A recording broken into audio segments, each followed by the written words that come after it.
Sesaat lagi Anda akan mendengarkan program Renungan Sahabat Seperjalanan bersama Pendeta Wendy Pratama. Selamat mendengarkan.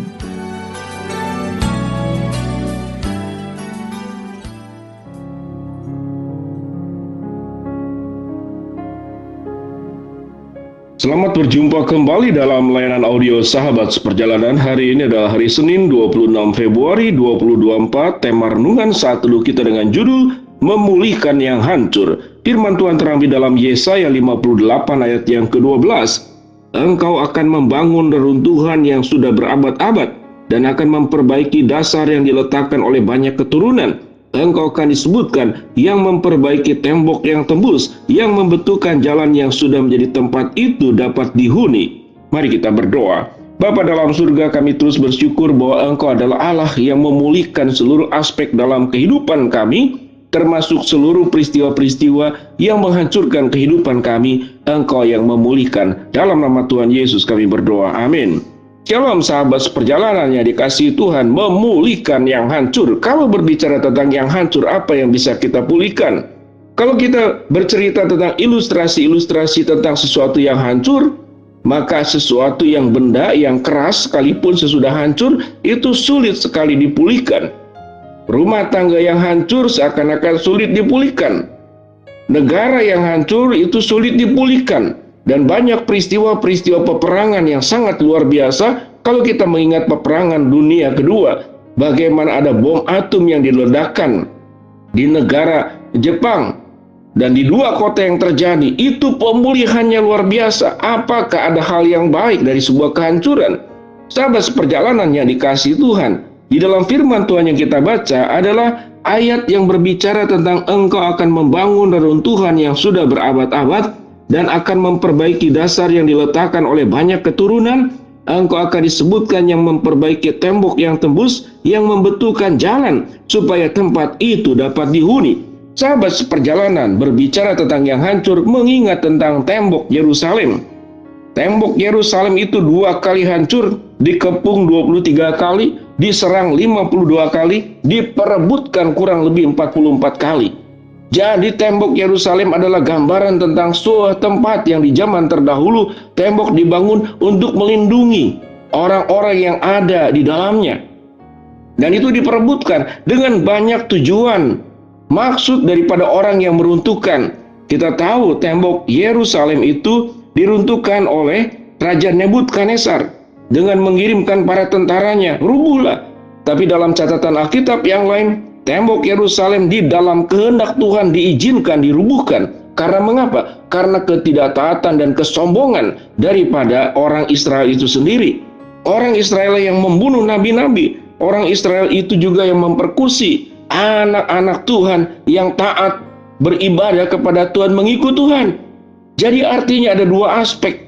Keruntuhan terjadi karena faktor luar, bukan kesalahan kita, tapi keruntuhan karena terjadi juga karena kesombongan dan ketidaktaatan kita.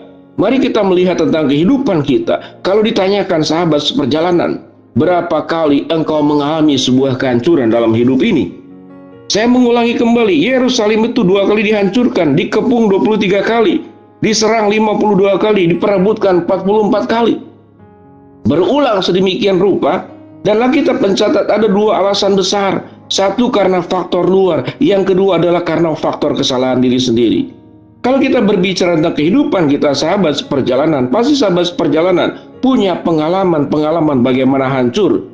Kita tahu dengan jelas krisis ekonomi yang terjadi di dunia dan Indonesia. Itu mengalami krisis yang luar biasa. Bagi sahabat seperjalanan generasi baby boomer, itu mengenai krisis yang luar biasa. Bagaimana uang rupiah itu yang 10.000 jadi 1.000. Bagaimana kesulitan ekonomi di waktu terdahulu. Itu bukan salah kita, tapi salah karena krisis yang terjadi. Termasuk COVID juga itu krisis karena faktor luar. Tetapi ada sebuah kehancuran yang ditimbulkan karena oleh diri kita sendiri. Seperti bangsa Israel, tembok Yerusalem diizinkan oleh Tuhan runtuh, rubuh. Sama dengan kita melihat bagaimana menara Babel dibangun dengan motif saya akan mendirikan menara yang sampai tingginya mencapai surga. Lalu diruntuhkan oleh Tuhan. Ada 2 pengalaman dalam hidup kita yang kita perlu membedakan. bagaimana kehancuran yang terjadi dalam kehidupan kita karena kesalahan dari pihak luar, karena kondisi lingkungan, karena kondisi keadaan, karena kondisi dunia. Tetapi ada kehancuran karena disebabkan oleh diri kita sendiri, yaitu kesombongan dan ketidaktaatan yang dicatat dalam firman Allah. Dengan demikian sahabat seperjalanan, kalau faktor luar tentu itu pun ada kehendak Allah.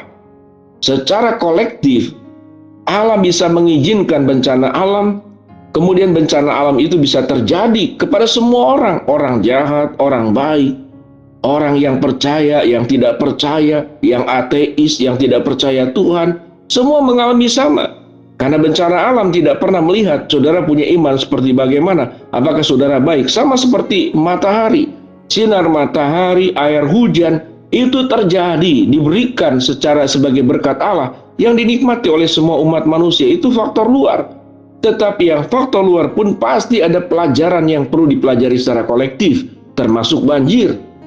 Tatkala orang buang sampah sembarangan, kemudian hutan-hutan ditebang, resapan-resapan air tidak dilindungi, tampungan-tampungan air dibuat menjadi perumahan, lalu terjadi sebuah bencana. Itu kesalahan kolektif, tapi ada kesalahan karena diri kita sendiri. Kalau kita berbicara tentang rumah tangga, banyak rumah tangga hancur bukan karena Tuhan tidak memberkati, bukan karena Tuhan tidak menjaga, bukan karena Tuhan tidak melindungi, bukan karena Tuhan kemudian tertidur dan terlelap, tetapi memang hancur oleh tangan kita sendiri, oleh ketidaktaatan kita kepada Tuhan dan karena kesombongan. Dua perkara ini terjadi untuk sebuah perkara kehancuran, kesombongan dan ketidaktaatan.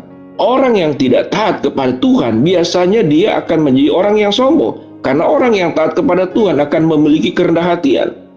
Dan orang yang tidak taat kepada Tuhan, dia akan melanggar seluruh perintah-perintah Tuhan. Dan kemudian yang bersangkutan akan melakukan apa yang menjadi kehendak pribadinya sendiri. Tatkala Tuhan mengajarkan saling mengampuni, saling mengasihi, saling memperlengkapi, dalam rumah tangga terjadi adalah saling menyalahkan, saling membenarkan diri sendiri, saling menuduh. Tidak ada respek, tidak ada kepercayaan, tidak ada saling menghormati. Hancurlah rumah tangga. Demikian juga dalam aspek-aspek lain. Kita melihat berbicara tentang ketaatan. Bagaimana anak-anak yang sekolah kalau 3 kali saja melanggar pelanggaran yang berat, itu dikeluarkan dari sekolah. Itu berbicara tentang ketidaktaatan. Beberapa negara kalau saudara melanggar peraturan lalu lintas beberapa kali, maka surat izin mengemudi dicabut. Bahkan bisa dicabut dan tidak diizinkan selama-lamanya. Menjadi pengguna jalan raya di dalam berkendaraan, itu berbicara tentang ketaatan. Sahabat seperjalanan yang dikasihi Tuhan, kalau kita berbicara tentang memulihkan yang hancur, maka ada tanggung jawab kolektif yang perlu kita kerjakan bersama-sama. Kita berbagian di dalam lingkungan terdekat, RT RW, kelurahan, kemudian juga yang paling utama adalah rumah tangga kita sendiri. Berbagian untuk menjaga alam, menjaga keharmonisan, menjaga keamanan lingkungan, untuk kemudian hal kita pribadi, supaya kehancuran tidak timbul. Maka kita perlu memiliki sikap rendah hati dan ketaatan di hadapan Tuhan. Orang yang rendah hati akan mengalami sebuah ketaatan penuh, dan seseorang yang punya ketaatan penuh kepada Tuhan, maka hidupnya akan diberkati, rumah tangganya akan rukun, rumah tangganya akan bahagia. Berkat pun akan dicurahkan oleh Allah di dalam pekerjaan, di dalam studi, di dalam kehidupan bisnis, di setiap aspek yang sedang kita jalani.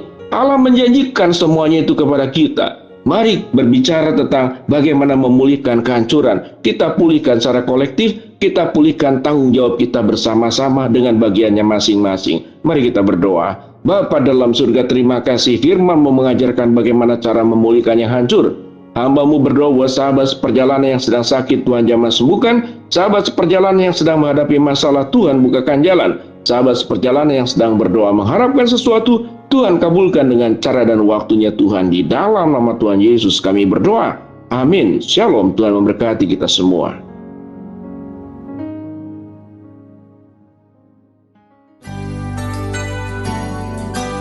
Anda baru saja mendengarkan program Renungan Sahabat Seperjalanan bersama Pendeta Wendy Pratama.